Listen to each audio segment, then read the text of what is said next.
Ghost Shrimp 5006 wrote the following. What's the deal with the Dark Ocean? Every time it is brought up, it is almost treated like some Lovecraftian location. Doesn't hurt that there is a Cthulhu-like Digimon that seems to reside there. And if I mispronounced Cthulhu or Cthulhu, I'm sorry. Okay, Ghost Shrimp, you're asking me to do something big for a thing where so little is written about. Well, little. Here and there are a few things written about it. But you know what? Okay, let us do that. Let us explore the Dark Ocean and see what it is all about. What is going on, everyone? Welcome to another Digimon Explained video. My name is Jesse, and in this video we are going to discuss another area in the Digimon universe. And one of these as important as it is mysterious. We'll get into it in a moment. Just need to do another shout out first. We have discussed another important area on two separate occasions, the Digimon magical universe called WITCHELNY. I will put the two videos in the description box, that way you'll know more about that place. And we sure aren't done explaining WITCHELNY because there are constantly new information that is given. Now, that being said, the Dark Ocean, also known as the World of Darkness or the Quantum Sea.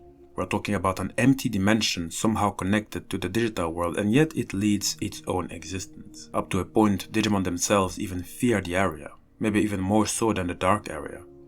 The best way to imagine the Dark Ocean is to see it as this strange, grayscale and shadowy world resembling a vast, blackish body of water. One beach has been spotted there with an empty town, a cave, and a lighthouse on the beach's shore, and strangely so, the lighthouse shines darkness instead of light. It is quite hard to tell you what the Dark Ocean embodies. There are a few theories though. As you know, the human world is made out of actual matter. The digital world is instead made out of all kinds of data, like the binary code data, which usually is translated with a 1 or a 0. Perhaps, since the digital world is made of data, the Dark Ocean is the black screen in between the 1s and the 0s in the digital world's code. A place that has to exist for more code to be written, but that's barren of any life. Think about it. There is evidence that we are going to discuss which shows that the creatures living in the Dark Ocean, or at least in that dimension, aren't even Digimon. They're something else. We'll get into it. But it might be that the Dark Ocean is nothing more than that black screen in between the 1s and the 0s, a place that is waiting for code to be written. Because we do notice that there is at least fragments of code around it. The empty town, the lighthouse. That also lines up with the digital world, which also contains fragments of real-world machines and structures like trains, buildings, etc. This proximity to the code of the digital world is further supported by the fact that people could get warped into it like Carrie, Ken and Yolei did. However, to find your way into this dimension is going to be yet another question mark because it doesn't really have an entry point. The Dark Ocean's entry point is one that is questionable at best. It is of no surprise. After all, it is an area implied to be a dimension or wall that isn't the digital world. There are 3 Digimon tamers whose presence in the Dark Ocean has been confirmed. Carrie Kamiya, Ai's sister, is one who walked with her fair share of traumas, having watched how WIZARDMON, a kind Digimon that she's grown close to, jump in front of an attack meant for her. She held WIZARDMON in her arms as it died. And so she experienced bad dreams and gained visions of an ocean swallowing her up, until at some point she flickered out of existence and appeared in the Dark Ocean. Carrie's case is also particularly interesting because she was called there by creatures. We will speak about it in a moment. The other Digidestined that got into the Dark Ocean was Ken ICHIJOUJI, partner of Wormmon, another individual who walks around with traumas and, coincidentally, stumbled into the Dark Ocean through a phase warp. Ken was originally pulled into the Dark Ocean after his brother died, a brother he had previously wished would just disappear. A brother he felt he could never replace because his brother was one of those very talented kids whose parents were visibly very fond and proud of, up to a point making Ken even feel neglected and less worthy. So after the passing of his brother, he received an email from a mysterious figure called Oikawa, who told him to use the Digivice to escape the guilt of sadness over his brother's death. The mail said the following: "I'm sorry for the loss of your brother. It must have been hard to take, but don't worry. Your brother is in a better place than this world. He's finally at rest. But when his soul became free, yours became trapped. You will now bear the burden of both his destiny and your own. Now that your parents have lost their hopes for their perfect child, you will be expected to carry out the dreams that Sam can no longer fulfill. This world will become unbearable for you. The pressure to succeed will be too great. But let me tell you about another world that is much more appropriate. A world where your soul can finally be free. Where you answer to no one but yourself. Oddly so, Ken wasn't transported to the digital world but instead in the dark ocean. As if he was welcomed there for some reason. I presume that Oikawa knew the requirements to get Ken into the dark ocean. It was a bit expected of Ken to get there. So it would appear that Ken and Carrie both have their share of trauma, which may have influenced the dark ocean's hold over them. And it looks like one way of entering it is when your emotions and feelings are all negative. When a character is broken inside or undergoing difficult moments, that's when they end up in the dark ocean, and sometimes they are even completely influenced and controlled by it. Now, I said that there were 3 Digidestined whose presence in the Dark Ocean was confirmed, right? Well, there's also Yolei Inui, partner of Hawkmon, who found herself there. What's interesting about her in comparison to Ken and Carrie is that she has had a life comparatively easier than both Ken and Carrie, and so she wasn't quite affected by the Dark Ocean as much as them, but until she got really frustrated, at some point she was able to see the Dark Ocean for herself.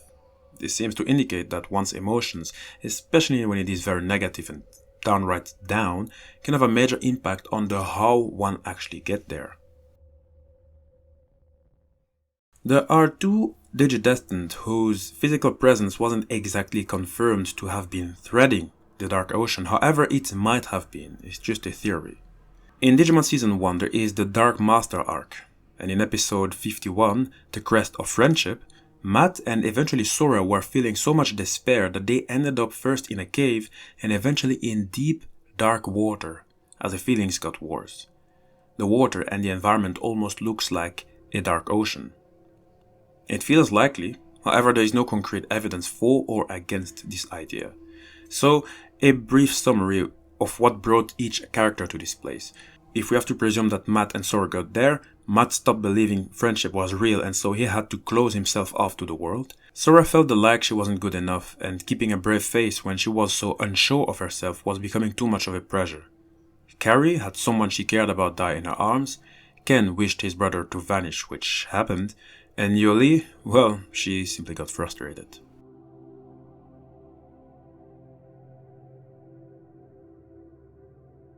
So geographically speaking, you can't really find an entry point to the Dark Ocean.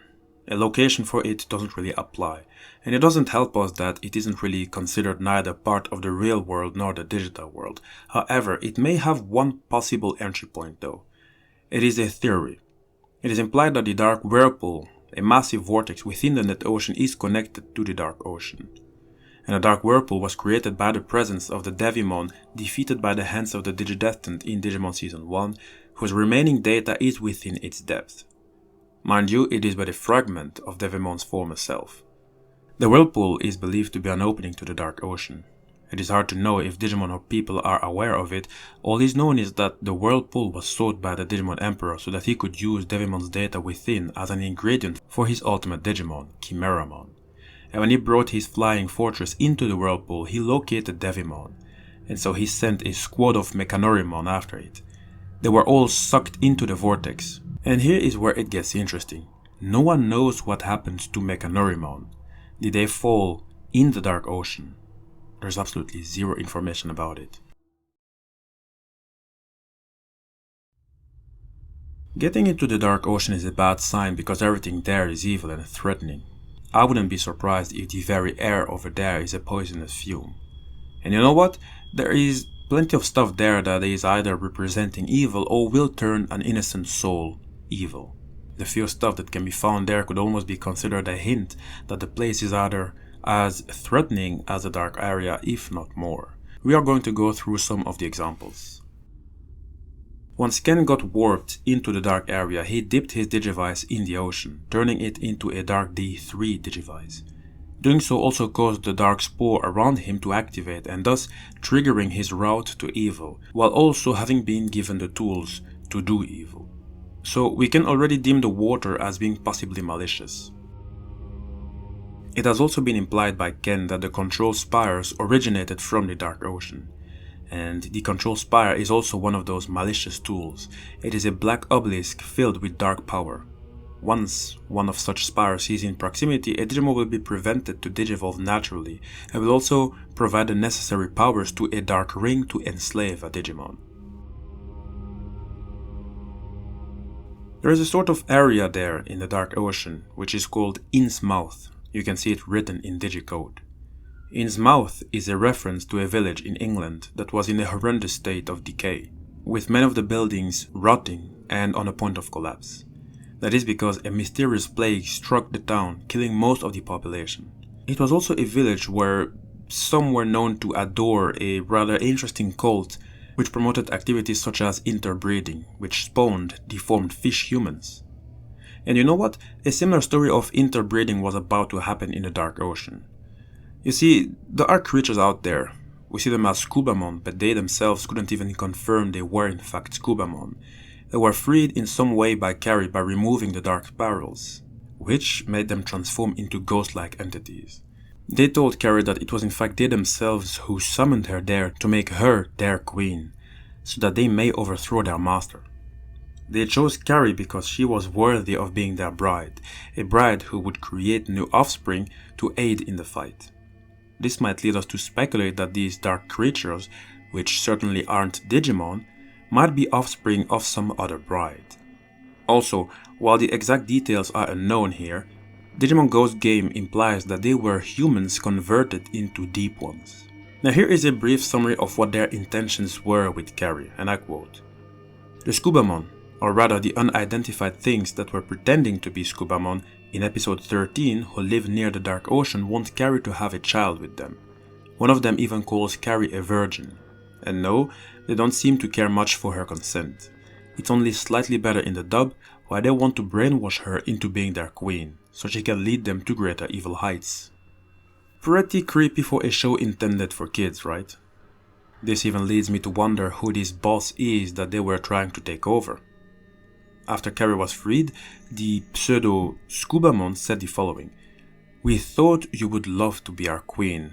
With your power you could lead us in the battle against our undersea master. I guess we were wrong. Beware, our master can sense your power too, and he will come for you." We have seen that there is lots of evil lurking in the Dark Ocean, not just in terms of objects like with the control spires, but also in terms of creatures in it. We can also theorize that the Dark Ocean is a place that is used to imprison those who have been forcibly banished. In Digimon Season 2 episode 45 called The Dark Gate, Demon, a very powerful Digimon with satanic vibes, showed up right after the Digidestined returned from their world tour. And Demon wanted the Dark Spore inside of Ken for unknown reasons. A clash emerged, and Demon proved too strong for IMPERIALJAMON in its fighter mode, Sylphimon and Shakumon, so they came with the strategy to let IMPERIALJAMON hold off Demon and let Ken use his Dark Digivice to open a gate to the Dark Ocean where they would trap Demon forever. Demon indicated that it did know the Dark Ocean, and in the Japanese version it even called it Dragomon's Ocean. If someone as powerful as Demon knows of Dragomon, this does make me curious to know the extent of the character Dragomon. We should take a look at this Digimon in a future video. But for now, let me just finish the video with a long quote I found online which explains well why the Dark Ocean is so captivating. Here I quote: "It is no surprise why the Dark Ocean continues to captivate and frustrate Digimon fans all these years later. A gigantic story was hinted at, one that held particular importance to fan-favorite characters Carrie and Ken. It could have expanded the scope of Digimon's world, bringing in a power beyond anything else the team had ever faced. The what if of it all holds great power over fans. It's a shame the show abandoned something that should have been so compelling. However, perhaps its lack of resolution isn't a completely bad thing. It makes the world of Digimon more mysterious. There's more going on than just the battles the kids are having. There are other forces at work. Powerful forces that have their own goals outside of simple destruction or desire for power. The more you get of a franchise like Digimon, the more likely you are for its fantasy world to get overcomplicated or over-explained. Things get too tidy, too neat, everything is related to each other or a small group of characters. Looking at you, Star Wars. The Dark Ocean breaks all that up. Sure, our character's story intersect with it, but they're only a small part of the mystery of the Dark Ocean. If it's a mystery that's even solvable. As much as fans want it solved, there's something powerful about the mysterious force lurking at the edge of the Digimon universe. Hi guys, this is the end of the video. I hope you enjoyed it, especially you, Ghost Shrimp, who pushed me to make the video, along with many others. Sorry if I didn't catch all of your names, my good friends, but at least the video is out there, so let the theories come out. Write all your theories and ideas about the Dark Ocean in the comment section. I can't wait to read them. And you know what? Maybe some of your comments are going to be so interesting for me to explore the Dark Ocean again. What I'd like to do in a future video, very soon, I'd like to discuss the god of the Dark Ocean. That would also be very interesting. Also guys, just in case, please make sure to follow me on Instagram. I'm waiting for a good amount of following there first, so that I can start another little series I have planned at the side. A series that isn't going to come in between my work here at Digimon Explained. So please make sure to follow me there, and to subscribe on this channel here, Digimon Explained, if you haven't already. Drop a like to help me face the YouTube algorithm, and know that all my Digimon videos are placed in a particular Digimon playlist which are always updated. That way you can catch up on newer and older videos.